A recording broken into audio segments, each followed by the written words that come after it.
কি রে, তুই এখনো গেম খেলতাছস? সারাদিন খালি গেম আর গেম। এই নে তোর কাপড় চোপড় তুই ধো। ধেত, এখন আবার সব জামা কাপড় ধুইতে হবে। উফ, দূরও আর ভালো লাগে না আমার।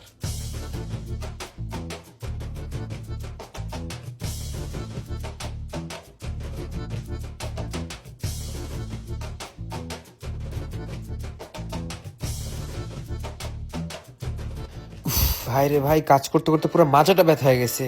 এক কাজ করি, একটু গেম খেলি। মোবাইল, জীবন, হ্যাঁ ভাইয়া বলো। মোবাইলটা পাচ্ছি না, একটু আমার নাম্বার কল দে তো। আচ্ছা ভাইয়া দিচ্ছি। কিরে, মোবাইল কোথায় আমার? আল্লাহ, আমার ফোন পানিতে ভিজে গেছে। কি রে, আমার ফোন পানিতে ভিজার পরও কিছু হয় রে। আল্লাহ, বেঁচে গেছি। তোমার ফোন তো শেষ, এখন গেম খেলবা কেমনে? দূর হবো, আমার ফোনের কিছুই হয়নি। মানে কি, এটা কেমনে সম্ভব? কারণ আমার কাছে আছে Oppo A5 Pro, এটা 24 ঘন্টা পানিতে চুবা রাখলেও কিছু হবে না। ভাইয়া ফোনটা কিন্তু আসলেই প্রো।